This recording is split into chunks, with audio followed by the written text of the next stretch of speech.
Em 1994, o mestre da criação de luminárias, o designer alemão Ingo Maurer, lançava na Eurolux, um dos mais importantes eventos de iluminação do mundo, a sua luminária, na minha opinião, uma das mais icônicas, o lustre Zabriskie Point. Esse nome não tinha sido escolhido à toa. Afinal de contas, um conhecido cinéfilo, Ingo Maurer, deu esse nome em homenagem ao filme homônimo do cineasta italiano Michelangelo Antonioni. A luminária imediatamente fez sucesso. Só que em um determinado momento, um visitante italiano, chegando ao estande e olhando aquela luminária, tomou um susto e, sem cerimônia nenhuma, bradou: "Porca miséria!" Bom, para quem é descendente de italiano como eu e conhece alguma coisa do idioma, sabe que essa não é uma expressão assim que você pode usar em qualquer lugar. Mas independente de qualquer situação, o fato é que Ingo Maurer não se sentiu nem um pouco ofendido, muito pelo contrário, ele achou aquilo o máximo e a partir daquele momento, a Zabriskie Point passou a se chamar Porca Miséria. E desde então é um estrondoso sucesso. Se você me acompanha aqui, certamente você já me ouviu falar não só do Ingo Maurer, como da Porca Miséria, até porque é um dos meus sonhos de consumo. O fato é que eu quero chamar a atenção é o seguinte: será que um nome que tinha sido pensado, tão elaborado, e de repente de uma hora para outra foi substituído por um outro, teve alguma influência no sucesso da peça? Será que a escolha de nomes ela faz tanta diferença para o desenvolvimento de um produto? O que você acha? Você, por exemplo, se preocupa em dar nomes às suas criações? Quando você vai pensar em um produto, você pensa em algum nome específico, como criar esse nome? Bom, se você se interessou pelo assunto, me acompanha, que é sobre isso que a gente vai falar hoje. Muito boas-vindas ao Criativo Lucrativo. Muito obrigado por você estar me acompanhando aqui. E antes da gente começar a falar sobre o nosso tema, eu tenho que fazer duas observações. A primeira é agradecer a Madeira Encantos, que é uma das minhas seguidoras, que me acompanha, veio até do Instagram e me sugeriu esse tema de hoje para o vídeo. Eu achei tão relevante, achei tão interessante que eu mudei meu roteiro de gravação, ia gravar outro tipo de vídeo, acabei mudando até para não perder o time. Eu achei muito bacana, então muito obrigado. O link dele está aqui embaixo para você conferir, vale a pena, ele tem um trabalho muito bacana. E aproveitando, a segunda observação é que se você gosta desse tema, achou interessante, então eu peço para você curtir já esse vídeo. Se você ainda não se inscreveu no canal, aproveita, se inscreve, lembrando de ativar o sininho para ser notificado a cada vídeo novo que for lançado. Lembra que o YouTube ele só notifica a quem ativa o sininho, senão você não vai ficar sabendo. E também aproveitar para você compartilhar esse vídeo e, principalmente, deixa seu comentário aqui se você gostou do tema, se você acha interessante. Me diz o que você acha sobre dar nomes às luminárias, o que você acha desse assunto. Você também faz isso? Você acha isso importante?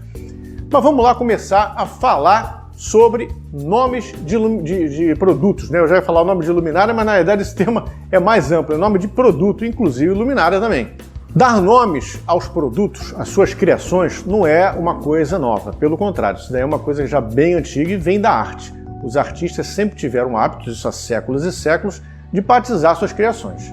Acontece que esses nomes, de um modo geral, na arte, eles tendiam a ser uma representação, uma descrição do que a arte representava. Né? Como as artes eram muito figurativas, você tinha essa representação. Então você pega, por exemplo, peças antigas como a escultura O Rápido das Sabinas, do Jean Bologna, a Dama com Arminho, do Da Vinci, Moça com Brinco de Pérola, do Vermeer, o Nascimento da Vênus, do Botticelli. Todas essas peças, elas tinham o seu título representava, né, descrevia o que estava sendo mostrado na tela ou na escultura, enfim. Quando a arte começa a se tornar mais abstrata, essa designação já não é tão óbvia, você já não consegue perceber. E aí o nome ele começa a fazer uma parte mais forte, mais profunda do produto do que antes fazia. Antes, como eu falei, era só uma descrição. A partir daquele momento, para você conseguir estabelecer uma relação entre o que está sendo visto e o que foi intencional, você precisa daquele nome. Você pega, por exemplo, peças como Guernica, do Picasso, ou Broadway Boogie Woogie, do Mondrian. Essas peças já têm uma associação muito íntima com o nome delas. Agora, a partir de que momento isso daí começa a entrar nos produtos? A partir de que momento os criadores de produtos começam a sentir necessidade de dar nomes às suas criações? Isso já é um movimento bem mais recente. até mesmo no início do século XX, isso não era uma coisa muito comum. Até existia, mas não era algo realmente comum. Você, por exemplo, pegar catálogos do início do século XIX, do Mihail Tonet, você não vê nenhum nome nas cadeiras dele, todas as cadeiras são simplesmente numeradas. Até mesmo peças da Bauhaus, você vê isso. Por exemplo, Marcel Breuer criou a cadeira Vassili, né? Na realidade, quando ela foi criada por ele, não tinha esse nome cadeira Vassili, ela era o modelo B3. Ela só teve esse nome, foi batizada por causa de um fabricante que, décadas depois, descobriu que Vassili Kandinsky havia sido professor de Breuer na Bauhaus, gostou da cadeira, Breuer fez uma de presente para ele, ele achou curioso e batizou a cadeira de cadeira Vassili. Isso daí, na realidade, não passou por Breuer. Então foi um nome dado ao acaso. A história é feita de vários eventos desse tipo. A questão é que o nome ele começou a tomar maior importância na criação de produtos basicamente a partir do final da Segunda Guerra Mundial, na década de 50 e principalmente de 60. Já se nomeava produtos, só que nessa época o nome ele começou a ter uma importância maior porque ele de fato começou a fazer parte da composição do design. Você principalmente com movimentos como a contracultura, você tem mais liberdade, então você começa a ter nomes com mais ironia, mais pegadas políticas, embora isso começasse a acontecer de uma maneira mais espaçada. De um modo geral, esses nomes iniciais tendiam a reproduzir também o que era visto nas peças, assim como na arte. Pega, por exemplo, a Arco Lamp do Achille Castiglione, que tem esse nome justamente por ser uma luminária arqueada, ou a Egg Chair do Arne Jacobsen, que também tem um nome exatamente por conta do formato ovalado da peça. Então são batizadas de acordo com a forma. Isso é uma das maneiras, por exemplo, que até hoje se usa para batizar suas criações. Você associar a forma do produto, o nome do produto, à forma que ele tem.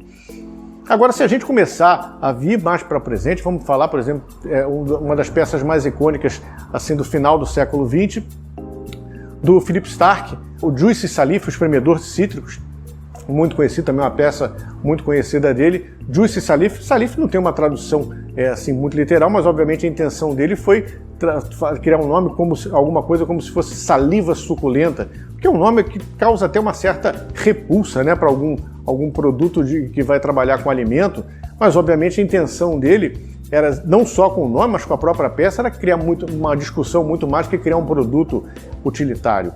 Enfim, a escolha de um bom nome sempre vem acompanhando as criações ao longo das últimas décadas. O processo de se escolher um nome correto para seus produtos ou para sua marca é tão importante, é tão levado a sério, que hoje em dia existem duas atividades que são muito relevantes no mercado: naming e branding. São atividades que correm em paralelo, né? Em muitos casos se sobrepõem.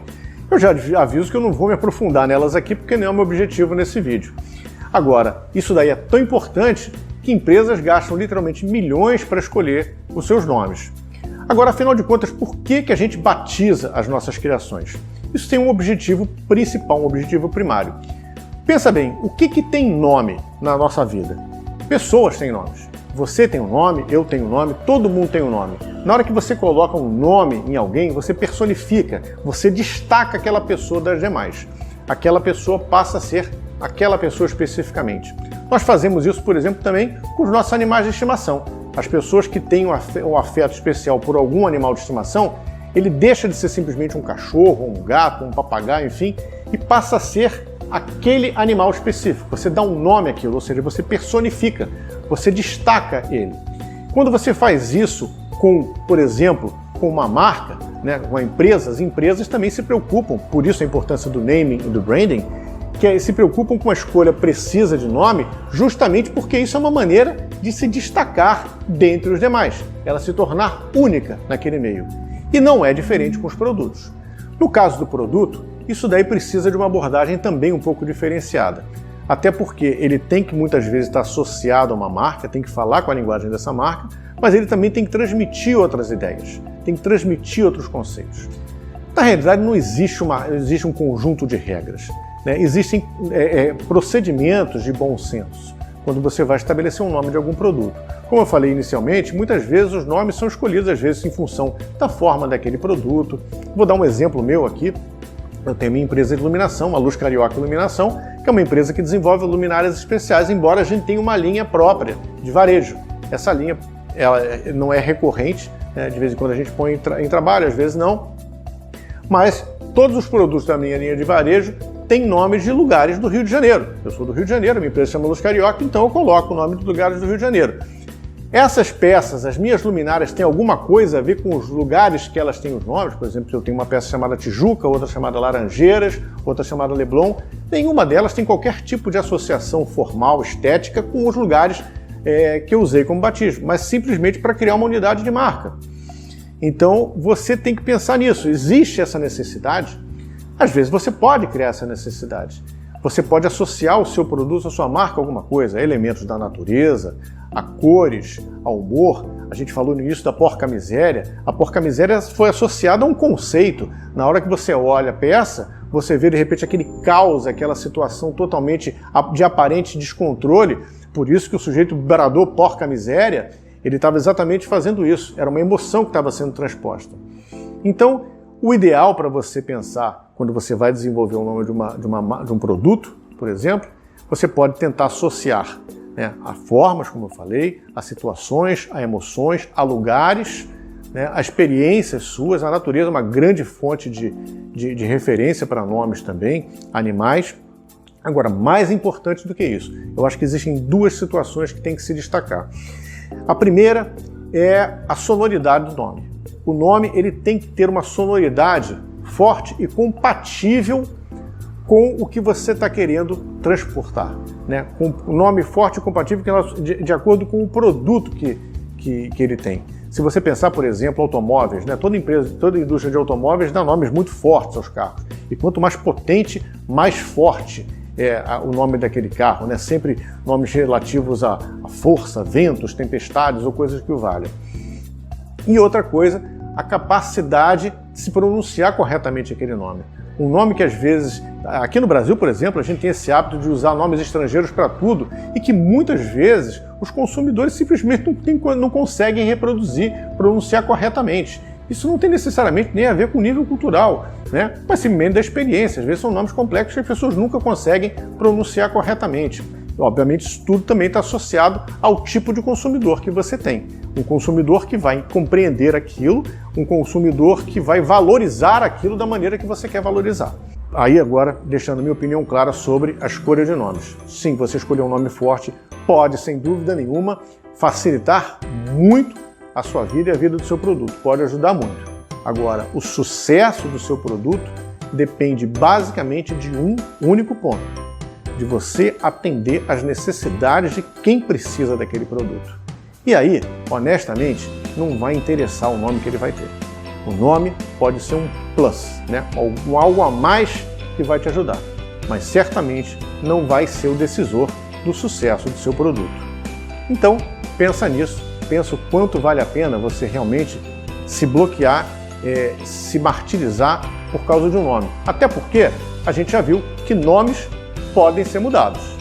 Eu espero que você tenha gostado desse vídeo, espero que de alguma forma te ajude, beneficie você e o seu trabalho. Quero te agradecer por ter me acompanhado até agora. Muito obrigado, a gente se vê no próximo vídeo e muito sucesso para você!